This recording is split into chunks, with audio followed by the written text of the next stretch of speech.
Right, welcome to this units rated video. Taking a look at the tower options that they have for units, and I've rated them. I'm going to go through some honourable mentions, and then in reverse order, starting with the least, going through to the best. I've picked my top 5 for the tower. These units that I highly recommend that you use, and I'll explain why in this rated video. For discount 40k, check out the link below for gamingfigures.com. You can tap into free postage with them, deeper discounts if your order's large enough. As well. So I think overall the tower are in an excellent spot. I think their Codex is really good. Strong detachments, units that you can enhance and make really good when you stack up the right abilities, stratagems and so on.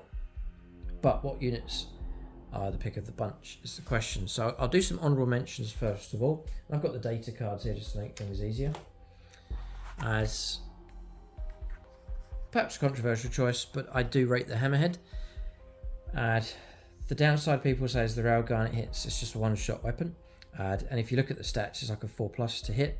That's not good. But as I mentioned already, if you start stacking up abilities, it actually becomes really good. So 4s to hit. If you sit still, you get +1 to hit roll for heavy. If you guide the unit in, you'll get +1 to hit roll as well. You'll get +1 to your ballistic skill if it's guided in. And then you've also got an ability here called Armor Hunter. Each time you make an attack that targets a monster or vehicle, and that's usually its task is to go after those kind of units, you'll get +1 to hit roll as well. So you literally can get the Hammerhead gunship to hit on a 2-up a lot of the time. That's exceptionally reliable. What makes it even better is you've got a targeting array, so when you do shoot, you can reroll a hit roll or a wound roll. So it's like a built-in command reroll with the unit. So 2s to hit. If you roll a 1, it could be re-rolled for free. That's as reliable as you can get for shooting, other than an auto hit.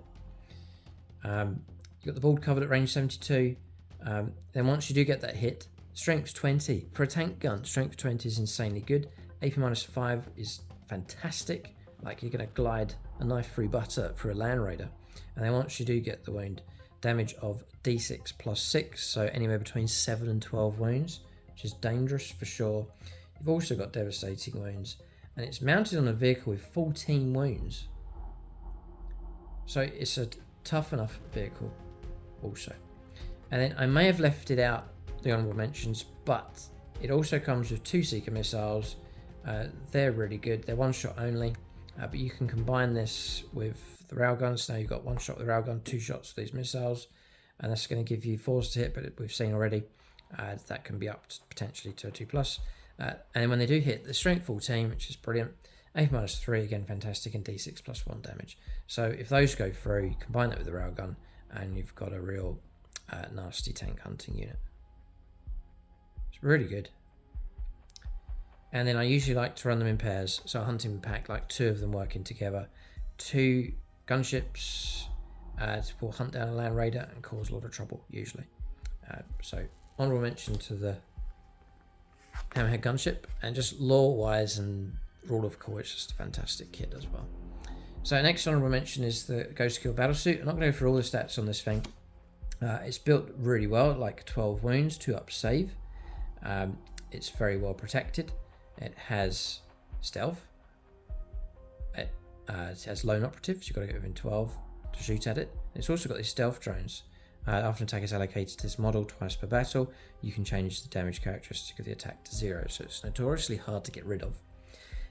And you can make it even harder to get rid of if you use it the way it should be used, and that is to keep it away from the main battle and have it stealthily away on a flank. That's what I usually try and do, like one of the objectives that's on the left, in the middle, but on the left or the right, stick it in a quieter part of the battlefield. It just sits there. If the opponent wants to go after it, they've got to get really close, and then when they do start shooting at it, it's got plenty of resilience and survivability. Plus it's got some decent firepower. Go for the Cyclic Iron Raker.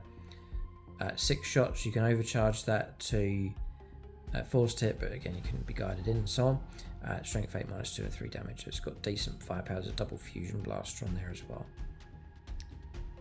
And then it's got infiltrate as well. So it's so useful. You start the game and you just put it straight onto one of the No Man's Land objectives and camp out on it. Brilliant asset to have in your army. So highly recommended with the Ghost Kill. The next is a combo. I do rate breaches, close range firepower, 2 shots each, strength 6 -1 damage. You can really help them out with stratagems. I go through it in more detail in my Tau Tactics video. I really give you the full loadout of what you can do with those. They're a cheap unit. Put them inside a cheap Devilfish. You've now got a mobile, short range ambush transport infantry combo.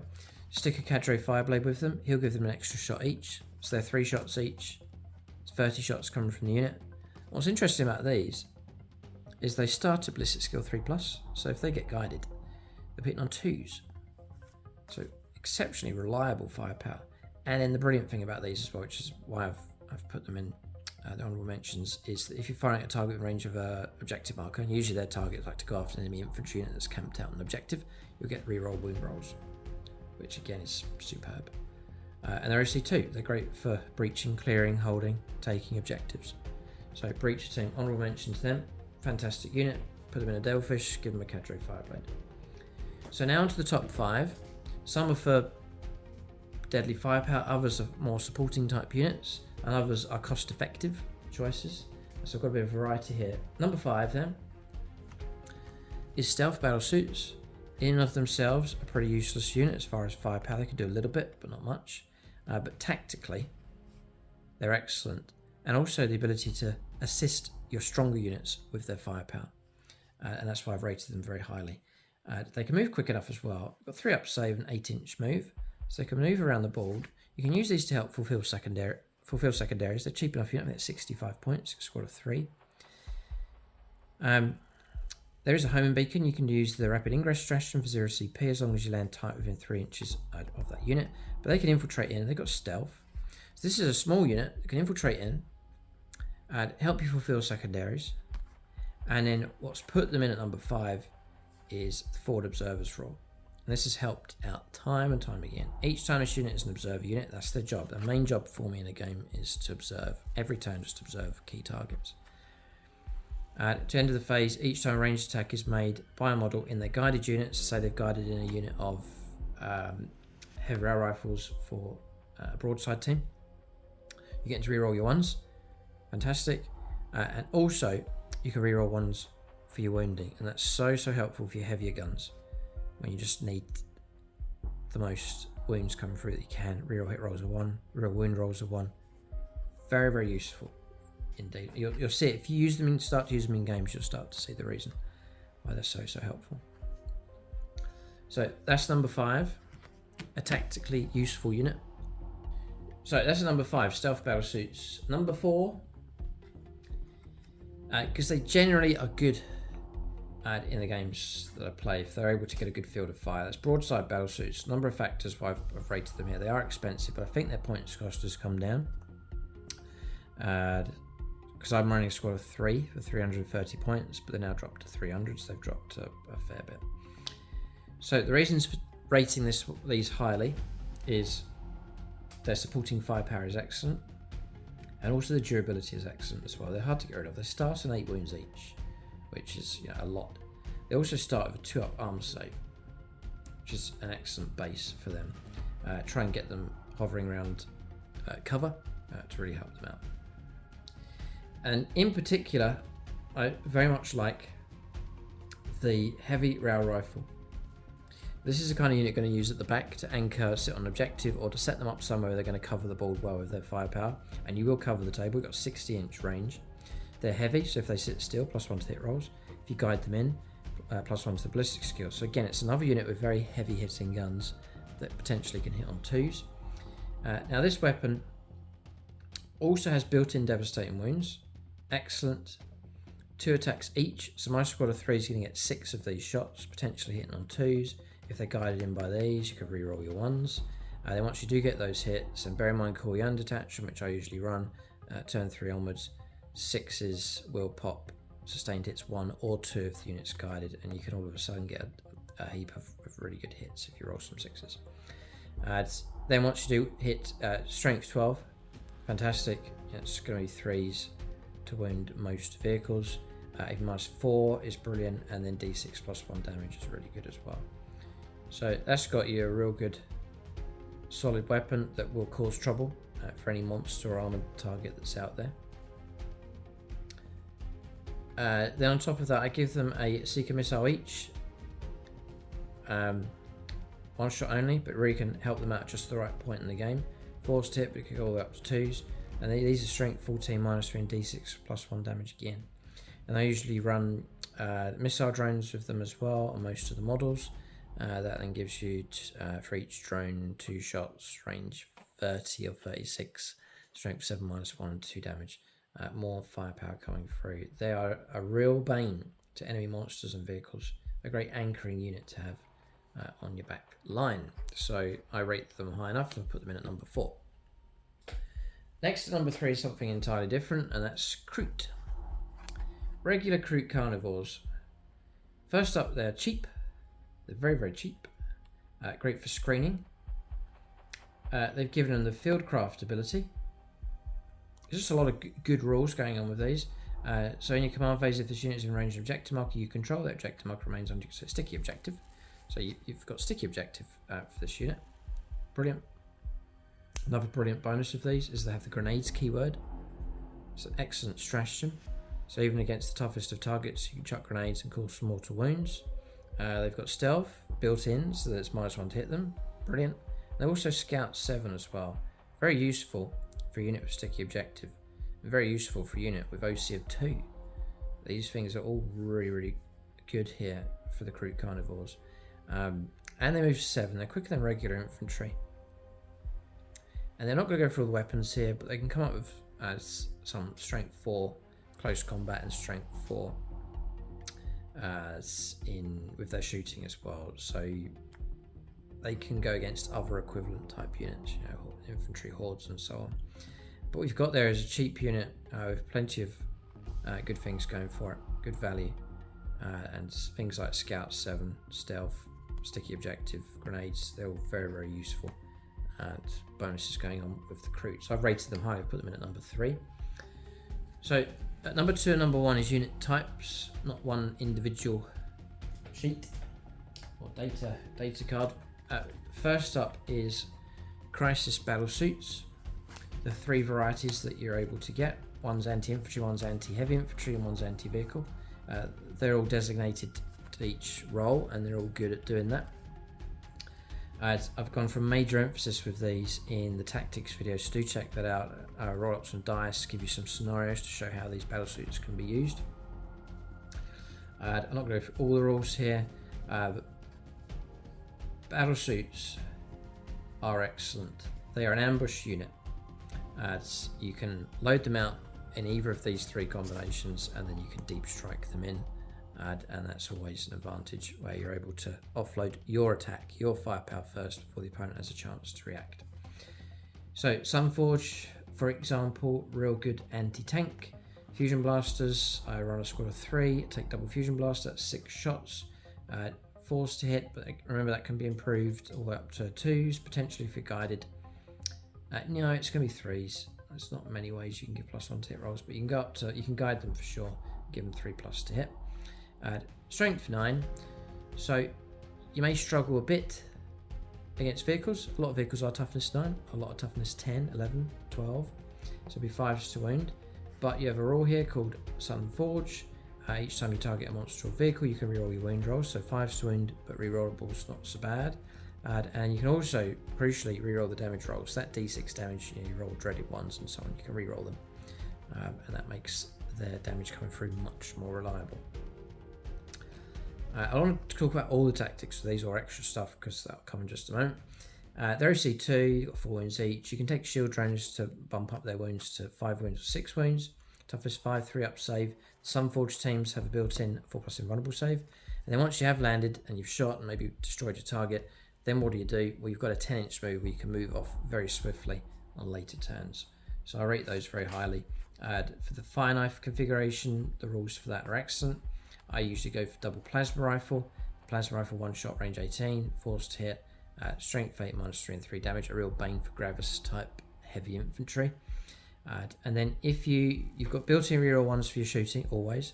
But if you target a unit that's at its starting strength, like a real fresh ambush, you can full-on reroll your hit roll.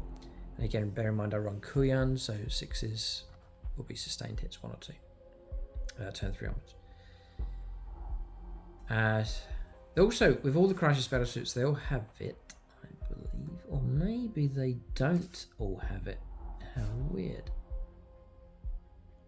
Yeah, they don't. Right. So the Crisis Fire Knife team does have weapon support systems. That's ignoring all your modifiers to the hit roll.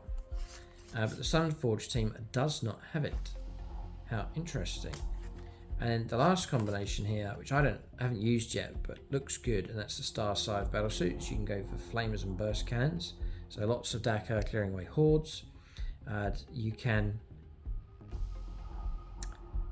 shoot, as long as you're shooting at something that isn't a monster vehicle, you can improve your AP by 1, just to try and clear those hordes, perhaps sheltering and cover and so on.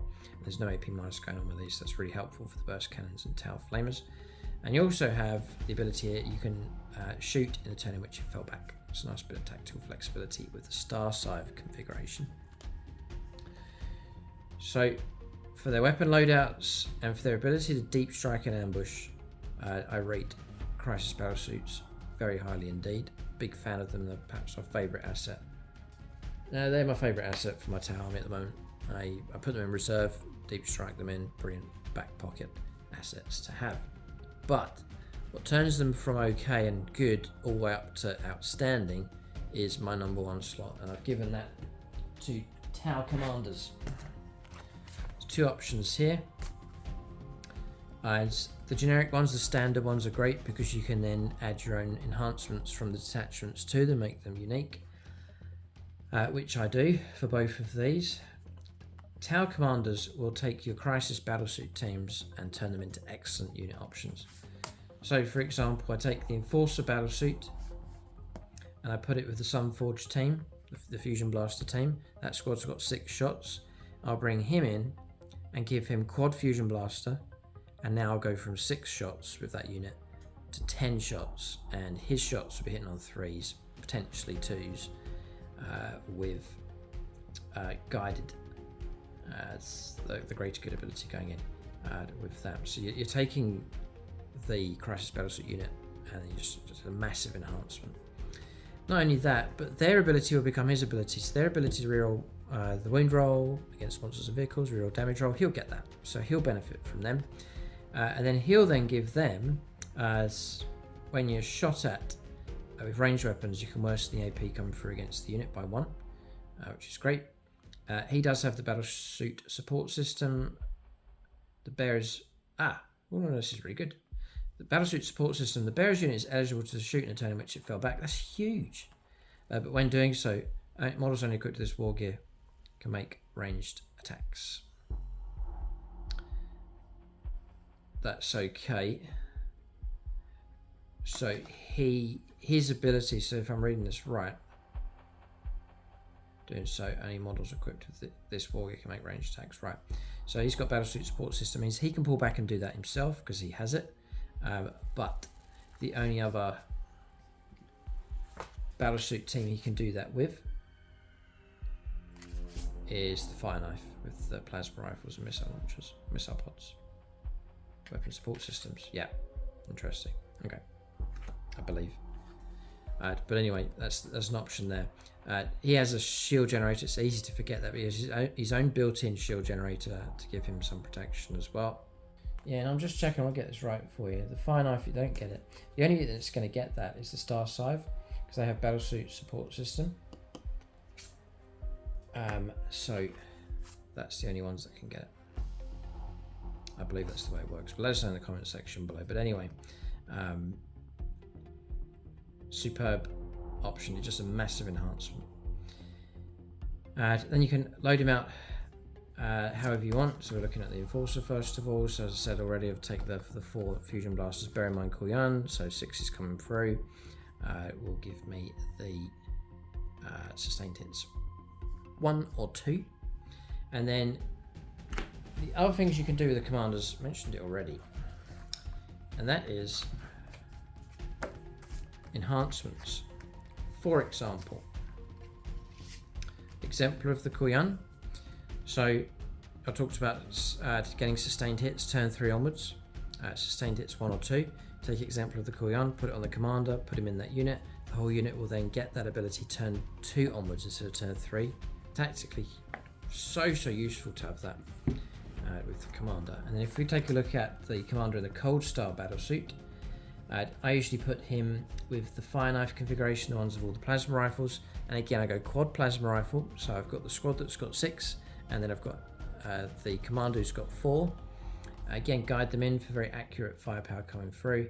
And then for KOYO detachment, it's a good chance of getting some 6s, and then it just amplifies the amount of firepower coming through. The cold start gives them movement 12. Ego's movement 12, so they're very quick, and all of their weapons get the assault keyword, so you can advance and still shoot as well. So massive enhancements coming from the commanders. Yeah, and he's ignoring modifiers as well for him. Yeah, he's got the same role, battlesuit support system. So I love and the model sculpt wise, one of my favourite sculpts for the tower as well. It's a brilliant kit. If you haven't got one already, I was mightily impressed. Always been impressed by the commander kit that you get for the tower. So at number 2, I think the Crisis battlesuits are dragged up to number 2 by the fact they can go with commanders to really enhance them. But I've rated them as the top 2. Tower commanders are number 1. In whichever combination, there's so many varieties you can go for, different combos. Then Crisis battlesuits, thanks to the enhancements that can come from the commanders, it makes them very potent indeed. And then CRW Carnivores, good tactical option, nice and cheap. Then the broadsides for their base of firepower, if you can get them one turn to the next, hard to get rid of them, and their firepower is deadly. And then stealth battlesuits, a tactical choice, useful for secondaries, cheap unit that can maneuver around the ball quick enough, and they can help out units like broadsides. Battlesuits especially, and with their commanders, real hit rolls of 1, real wound rolls of 1. An excellent option to have on the battlefield with the stealth battlesuits. Let us know what your top 5 are. Do you agree? Which of these would you take away? What would you add in? Have I missed any others that are really good? Let us know in the comment section below. That's the video. Check out the rest of the tower content bomb. If you want to see a rundown of all of the units, then check out Codex Review Part 2. It goes through all of the units that you find in the Codex. For discount 40k, it's gamingfigures.com. Thanks for watching. Tune in next time.